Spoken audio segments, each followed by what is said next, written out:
दोस्तों नमस्कार, मैं गोविंद सिंह गुर्जर अपने YouTube channel Govind sir psychology में आप सबका हार्दिक स्वागत और अभिनंदन करता हूं। आज मेरे साथ उपस्थित हैं शिक्षा जगत के सितारे, युवाओं के प्रेरणा स्रोत, कर्तव्यनिष्ठ, ईमानदार छवि वाले हिंडौन ब्लॉक के अतिरिक्त मुख्य ब्लॉक शिक्षा अधिकारी श्रीमान दयाल सिंह जी सोलंकी जी। सर आपका बहुत बहुत धन्यवाद मेरी ओर से, दर्शकों की ओर से आपको पुनः हार्दिक आभार प्रकट करता हूं कि आपने हमारे लिए एक बहुमूल्य टाइम निकाला। सर हम आज चर्चा करेंगे नई राष्ट्रीय शिक्षा नीति 2020 के बारे में, लेकिन चर्चा करने से पहले हम सर का परिचय जानेंगे। तो सर का जो परिचय है हम सब के लिए बहुत ही प्राउडेबल और प्रेरणा स्रोत रहा है। सर ने निम्न स्तर से उच्च स्तर की ओर प्रोग्रेस की है। उसमें हम सबसे पहले देखें कि सर ने सबसे पहले तृतीय श्रेणी अध्यापक पद पर रहे 2005 से लेकर के 13 तक, 13 से लेकर के 2015 तक आप सेकेंडरी HM रहे। उसके बाद में आप 15 से लेकर के 17 तक रमसा में असिस्टेंट डायरेक्टर पद पर रहे। उसके बाद में आपने 2017 से लेकर 18 तक आप प्रिंसिपल रहे और 18 के बाद में वर्तमान तक आप हिंडौन ब्लॉक में ACBO पद पर सुशोभित हैं। तो सर आज हम चर्चा करेंगे नई राष्ट्रीय शिक्षा नीति 2020 के बारे में, कई बिंदुओं पर, कई महत्वपूर्ण बिंदु जिन पर हम चर्चा करेंगे। जैसे नई राष्ट्रीय शिक्षा नीति 2020 का क्या प्रारूप होगा, स्कूली शिक्षा और कॉलेज शिक्षा में क्या क्या परिवर्तन होंगे, इसके अलावा शिक्षकों के स्थानांतरण पदोन्नति की क्या प्रक्रिया होगी, आने वाली जो नई शिक्षक भर्ती होंगी उन पर इसका कितना प्रभाव होगा, कितने चरण होंगे। तो सर इसके ऊपर हम आज विस्तार से चर्चा करेंगे। तो सबसे पहला सवाल है ACBO साहब मेरा आपसे कि देश की आज़ादी के बाद में पहली राष्ट्रीय शिक्षा नीति 1968 में बनी, उसके बाद में 1986 में आई और कुछ कॉस्मेटिक चेंजेस 92 में हुए, उसको छोड़ दें तो लगभग 34 साल बाद 2020 में फिर नई राष्ट्रीय शिक्षा नीति को 29 जुलाई 2020 को केंद्रीय कैबिनेट ने मंजूरी दे दी है। तो सर उसमें चेंजेस जो हुए हैं, तो इसमें जो चेंजेस हुए हैं वो हमारे लिए कितने लाभदायक होंगे और क्या प्रभाव होगा हमारे एजुकेशन शिक्षा पर इसका सर? देखिए, शिक्षा किसी भी राष्ट्र की और दशा को तय करने में एक महत्वपूर्ण कारक है। किसी राष्ट्र की उन्नति, प्रगति या विकास में शिक्षा का महत्वपूर्ण योगदान होता है। स्वतंत्रता के बाद 1968 में पहली राष्ट्रीय शिक्षा नीति आई, उसके बाद में 1986 में दूसरी राष्ट्रीय शिक्षा नीति आई और अभी हाल में 2020 में नई राष्ट्रीय शिक्षा नीति के जो मसौदा है, ड्राफ्ट है, उसको केंद्रीय कैबिनेट ने मंजूरी दी है। इन 34 वर्षों में आर्थिक, सामाजिक, औद्योगिक, राजनीतिक और धार्मिक इन विभिन्न क्षेत्रों में बहुत बड़े बदलाव, परिवर्तन देखने को मिले हैं। तकनीकी के क्षेत्र में देखें तो बहुत बड़े परिवर्तन, आविष्कार तकनीकी में हमें देखने को मिले हैं और इन परिवर्तनों का प्रभाव समाज पर देखने को मिला है। समाज में आए हुए बदलाव और उसकी ज़रूरतों से जुड़ने का ये एक बेहतरीन प्रयास नई शिक्षा नीति है। इसके साथ ही शिक्षा में गुणवत्ता को बढ़ावा देने के लिए, शोध और इनोवेशन को बढ़ावा देने के लिए और इन सबसे महत्वपूर्ण भारत को ज्ञान के क्षेत्र में सुपर पावर बनाने के पवित्र ध्येय को लेकर नई शिक्षा नीति की आवश्यकता महसूस हुई। इसके लिए इसरो के पूर्व चीफ और प्रसिद्ध वैज्ञानिक डॉक्टर के कस्तूरी रंगन की अध्यक्षता में एक 9 सदस्यीय कमेटी बनाई गई और उस कमेटी ने एक ड्राफ्ट तैयार कर, काफ़ी बड़ा ड्राफ्ट जिसमें लगभग 600 पृष्ठ थे, एक प्रारूप तैयार कर मानव संसाधन विकास मंत्री जी को सौंपा और उस ड्राफ्ट में संशोधित सुझाव और आपत्तियां आमंत्रित की गईं और लगभग 2 लाख के लगभग सुझाव उस प्रारूप पर प्राप्त हुए और उस प्रारूप को अंतिम रूप देकर केंद्रीय कैबिनेट ने हाल ही में 29 जुलाई 2020 को मंजूरी दी है। और उस मंजूरी के बाद जो नई शिक्षा नीति लागू होगी उसमें जो परिवर्तन प्रमुख रूप से दिखाई देंगे वो उनमें सबसे महत्वपूर्ण है, जो मानव संसाधन विकास मंत्रालय है उसका नाम बदलकर शिक्षा मंत्रालय कर दिया गया है और अब जो मंत्री होंगे वो शिक्षा मंत्री के नाम से जाने जाएंगे। साथ ही विद्यालयी शिक्षा में जो पैटर्न 10+2 का चलता था उसके स्थान पर अब 5+3+3+4 का पैटर्न लागू कर दिया गया है। उच्च शिक्षा में मल्टी एंट्री और मल्टी एग्जिट की व्यवस्था अब होगी। ऐसे बड़े परिवर्तन यहाँ नई शिक्षा नीति में हमें देखने को मिलेंगे। सर NEP 2020 में स्कूली शिक्षा में परिवर्तन हुआ है, तो स्कूली शिक्षा में जो सबसे बड़ा परिवर्तन हुआ है वो हमने देखा कि पहले जो पैटर्न 10+2 का था उसे परिवर्तन करके 5+3+3+4 कर दिया गया है। तो सर इसको विस्तार से बताइए। नई राष्ट्रीय शिक्षा नीति में 10+2 का जो पैटर्न था उसके स्थान पर अब 5+3+3+4 का पैटर्न यहाँ लागू किया गया है और इसको 4 भागों में बांटा है। पहले जो 5 हैं उस पहले चरण को इन्होंने नाम दिया है फाउंडेशन स्टेज। इसमें 3 से 8 आयु वर्ष के जो बच्चे हैं उनके अध्ययन की व्यवस्था है और इस 5 वर्ष जो हैं इनको भी इन्होंने 2 पार्टों में बांटा है। पहला पार्ट है 3 वर्ष का। इन 3 वर्ष में बच्चे कक्षा 1 से पहले की 3 कक्षाओं का अध्ययन करेंगे जिन्हें इन्होंने नाम दिया है आंगनवाड़ी, प्री प्राइमरी या पूर्व प्राथमिक कक्षाएं। यहाँ उनको खेल खेल में सिखाना, गतिविधि आधारित शिक्षण और उनकी किताबों का जो बोझ है उसको कम करने पर जोर दिया है। और इसके बाद के चौथा वर्ष है उसमें कक्षा 1 में पहुंच जाएगा बालक और जो 5वां वर्ष है उसमें बालक कक्षा 2 में पहुंच जाएगा। इस प्रकार जो फाउंडेशन स्टेज है इसमें 3 से 8 वर्ष के बच्चे कक्षा 2 तक का अध्ययन करेंगे या 2 तक की कक्षा को। 5 के बाद जो +3 है जिसे दूसरा स्टेज है उसको नाम दिया है प्रीपरेटरी स्टेज। इसमें 8 से 11 वर्ष के जो बच्चे हैं वो अध्ययन करेंगे और वो कक्षा 3 से लेकर 5 तक की अपनी पढ़ाई करेंगे। कक्षा 5 तक का अध्ययन मातृभाषा में होगा और साथ ही राज्यों को निर्देश दिए हैं यदि संभव हो तो कक्षा 8 तक का अध्ययन भी मातृभाषा में कराया जाए, क्योंकि मातृभाषा में बच्चा बहुत सहज रूप से सीखता है। मातृभाषा बच्चे के भावों और संवेगों की भाषा होती है, इसलिए उसको सीखना, उस माध्यम से समझना और अपने विचारों को अभिव्यक्त करना बहुत सरलता से, बहुत सहजता से वो बच्चा कर सकता है। +3 के बाद दूसरा +3 है, उसको तीसरा स्टेज यहाँ नाम दिया है, उसका नाम दिया है मिडिल स्टेज। इसमें 11 से 14 वर्ष आयु के जो बच्चे हैं उनका प्रावधान है और वो कक्षा 6 से 8 तक की अपनी कक्षाओं का अध्ययन इसमें करेंगे। यहाँ पर शिक्षा को रोजगार परक बनाने के लिए या रोजगार परक बनाने के उद्देश्य को लेकर कक्षा 6 से ही वोकेशनल कोर्स की व्यवस्था की है। यदि बच्चा विशेष रुचि रखता है तो वहाँ उसको इंटर्नशिप का प्रावधान भी इस स्टेज में किया गया है। और अंतिम स्टेज है सेकेंडरी स्टेज। इसमें 14 से 18 वर्ष की आयु के जो विद्यार्थी हैं वो अध्ययन करेंगे और कक्षा 9, 10, 11 और 12 की कक्षाएँ इसमें होंगी।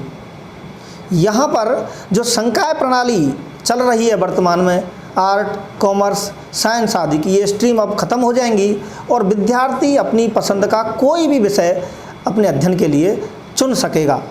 इससे विद्यार्थियों की रुचि और उसके सर्वांगीण विकास में मदद मिलेगी। साथ ही यहाँ बोर्ड परीक्षाओं का जो प्रावधान है उसको भी आसान किया गया है। बोर्ड परीक्षाओं में वस्तुनिष्ठ और विवरणात्मक दोनों तरीक़े के प्रश्न पूछे जाएंगे और जो अभी बोर्ड परीक्षाएं साल में एक बार होती हैं उसकी जगह अब सेमेस्टर प्रणाली लागू करने का प्रावधान इस नीति में किया गया है। सर मेरा अगला सवाल है आपसे कि बाल मनोविज्ञान में यदि हम देखें तो बालक के विकास की 4 अवस्थाएं होती हैं, गर्भावस्था, शैशवावस्था, बाल्यावस्था और किशोरावस्था। तो इसमें जो इस तरह जैसे गर्भावस्था है, गर्भावस्था गर्भ धारण करने से जन्म तक होगी और शैशवावस्था जन्म से लेकर के 6 वर्ष तक होगी और बाल्यावस्था 6 से 12 और किशोरावस्था 12 से 18। तो सर इसमें ये जो जैसे ECC लागू की है नई एजुकेशन पॉलिसी में, तो ये केवल शैशवावस्था तक रहेगी और शैशवावस्था में हम देखते हैं कि बालक का लगभग 85% ब्रेन विकसित हो जाता है। तो ऐसी स्थिति में उसको एक अच्छे और योग्य टीचरों की आवश्यकता पड़ेगी। हम देखते हैं कि प्राइवेट स्कूलों में तो लगभग प्ले स्कूल होते हैं, उनमें 3 प्रकार की कक्षाएं चालू होती हैं, NKG, LKG, UKG। उधर अपन देखते हैं कि गवर्नमेंट अपने जो स्कूल हैं उनमें उनको आंगनबाड़ी केंद्रों के अंदर रखा जाएगा, वही उनकी देखरेख करेंगे। तो सर नई एजुकेशन पॉलिसी में क्या जो आंगनवाड़ी कार्यकर्ता हैं उनके लिए प्रशिक्षण के लिए उसमें कोई व्यवस्था की है और की है तो क्या की है सर, बताइए इसके बारे में। जी हाँ, बिल्कुल। NEP 2020 में आंगनवाड़ी कार्यकर्ता जो 3 से 6 वर्ष के बच्चों को अध्ययन कराएंगे उनके लिए प्रशिक्षण की व्यवस्था यहाँ की गई है।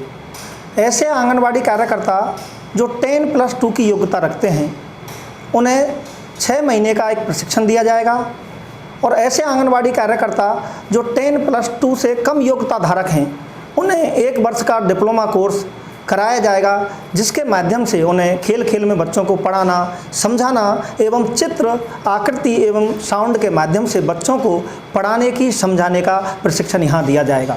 सर हम बात करें स्कूली शिक्षा के बाद में, जैसे स्कूली शिक्षा में 10+2 का जो पैटर्न था उसको बदल कर के 5+3+3+4 में परिवर्तन कर दिया गया। उसके बाद में यदि हम कॉलेज शिक्षा की यदि बात करें तो कॉलेज की जो शिक्षा है उसमें परिवर्तन किया गया है और उसमें किया गया है multiple entry and multiple exit जो सिस्टम जो लागू किया है। तो ये कैसे होगा सर, इसके बारे में आप थोड़ा विस्तार से बताइए। देखिए, उच्च शिक्षा में मल्टीपल एंट्री और मल्टीपल एग्जिट का एक महत्वपूर्ण परिवर्तन यहाँ देखने को मिला है नई शिक्षा नीति में। यदि कोई बालक इंजीनियरिंग कर रहा है और 1 साल के बाद 2 सेमेस्टर की परीक्षा के बाद वो पारिवारिक कारणों से, अपने स्वास्थ्य कारणों से या पढ़ाई से मन उछट जाने के कारण वो उस पढ़ाई को छोड़ता है, तो आगे जब वो कहीं और पढ़ना चाहेगा या काम करना चाहेगा तो वहाँ पर उसका जो रिकॉर्ड है वो कंसीडर किया जाएगा और इसको सरकारी भाषा में नाम दिया है क्रेडिट ट्रांसफ़र। इसके कारण उसका 1 वर्ष का जो अध्ययन है, 1 वर्ष का जो समय है वो बर्बाद नहीं होगा। 1 वर्ष की शिक्षा करने पर उसे सर्टिफिकेट मिलेगा, 2 वर्ष का पाठ्यक्रम पूरा करने पर उसे डिप्लोमा मिलेगा और 3 वर्ष का पाठ्यक्रम पूर्ण करने पर उसे डिग्री मिलेगी। सर अगला सबसे बेहद महत्वपूर्ण सवाल है, बहुत से विद्यार्थियों के मेरे पास कॉल्स आए कि सर अब क्या पैटर्न होगा नई वाली भर्तियों में, एनईपी 2020 लागू होगी या नहीं होगी। तो सर मैं आपसे इसमें और जानना चाहूँगा कि पुराना जो हमारा पैटर्न था शिक्षक भर्ती का एनईपी 2020 से पहले का, कि उसमें पहले तो 2 एग्ज़ाम होती थी, पात्रता परीक्षा और भर्ती, फिर बाद में करके उसे 1 एग्ज़ाम रीड कर दिया गया। लेकिन उससे पहले हम देखें कि MHRD के जो मंत्री थे कपिल सिब्बल, वो अमेरिका में घूमने के लिए चले गए थे।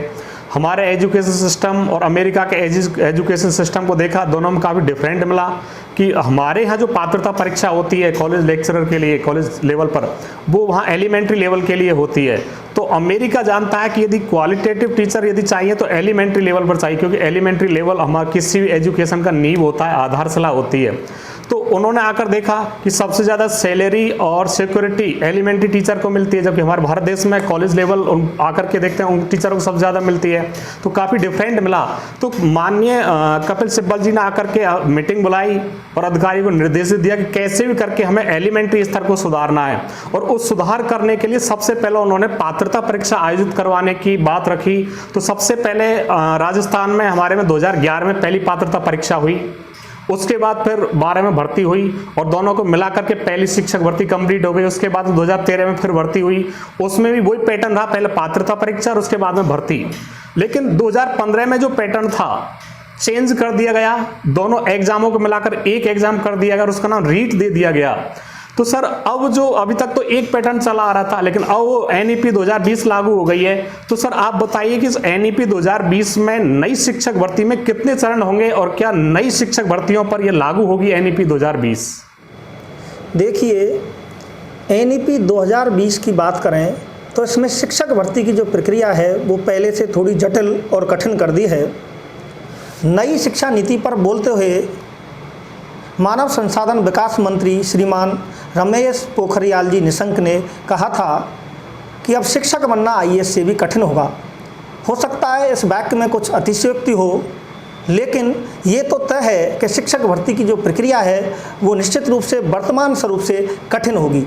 अब इसके 4 चरण होंगे। पहला पात्रता परीक्षा का होगा, दूसरे चरण में भर्ती प्रक्रिया के लिए भर्ती परीक्षा आयोजित की जाएगी, तीसरा चरण साक्षात्कार का होगा और अंत में डेमो या स्किल टेस्ट लिया जाएगा। इस प्रकार भर्ती परीक्षा के अब 4 चरण होंगे और ये काफ़ी जटिल और बड़ी प्रक्रिया हो जाएगी। मेरा जहाँ तक मानना है कि कम से कम एक भर्ती, आने वाली एक भर्ती पुराने पैटर्न पर होगी, उसके बाद में इस भर्ती प्रक्रिया के नए स्वरूप को लागू किया जा सकता है। बहुत बढ़िया बात बताई ये सीईओ साहब आपने कि आने वाली शिक्षक भर्ती के 4 चरण होंगे। पात्रता परीक्षा होगी, भर्ती की एग्ज़ाम होगी, उसके बाद इंटरव्यू होगा और उसके बाद में डेमो या स्किल टेस्ट होगा। और ये बहुत बढ़िया बात बताई आपने कि आने वाली शायद मेरे हिसाब से भी मैं मानता हूँ जहाँ तक कि एक भर्ती तो कम से कम वगैर इन 4 चरणों की होगी, शायद जो पुराना पैटर्न चल रहा है शायद उसी हिसाब से होगी। सर मेरा अगला सवाल है आपसे कि एनईपी 2020 में हमें ये देखने को मिल रहा है कि 2030 के बाद में शायद बीएड के आधार पर ही टीचर बनेंगे, तो एक तो आपको बीएड कैसे कैसे होगी, कितने चरणों में होगी, किस किस तरह से अपन कर सकते हैं, इसके बारे में थोड़ा सा बताना। और एक जो डीएलएड करके बैठे विद्यार्थी, उनके बारे में क्या होगा सर, इसके बारे में आप बताइए। जी हाँ, आपने बिल्कुल सही कहा। एनईपी 2020 में इसका स्पष्ट उल्लेख है। बीएड के अब कई प्रारूप होंगे। कक्षा 12 के बाद बीएड का एक इंटीग्रेटेड कोर्स होगा जो 4 वर्षीय होगा। इस स्वरूप में बीएड आज भी चल रही है। इसके बाद स्नातक के बाद यदि कोई बीएड करना चाहेगा तो 2 वर्षीय कोर्स होगा। यह स्वरूप भी वर्तमान में संचालित है। परास्नातक के बाद यदि कोई विद्यार्थी बीएड करना चाहेगा तो उसका कोर्स 1 वर्षीय होगा। ये स्वरूप वर्तमान में संचालित नहीं है, ये बीएड का एक नया प्रारूप होगा। साथ ही डीएलएड जिन विद्यार्थियों ने कर रखी है, शिक्षक भर्ती में डीएलएड 2030 तक मान्य होगी। उसके बाद बीएड योग्यताधारी को प्राथमिकता दी जाएगी। सर मेरा आखिरी और अंतिम सवाल है आपसे कि नई एजुकेशन पॉलिसी में जो टीचरों के लिए ट्रांसफ़र पॉलिसी है, उसमें क्या कोई परिवर्तन होगा, या मैं ये कहूँ कि आने वाली जो शिक्षा नई एजुकेशन पॉलिसी होगी उसमें शिक्षकों के स्थानांतरण की क्या प्रक्रिया होगी और उसमें पदोन्नति की क्या प्रक्रिया होगी? सर इसके बारे में थोड़ा विस्तार से बताइए।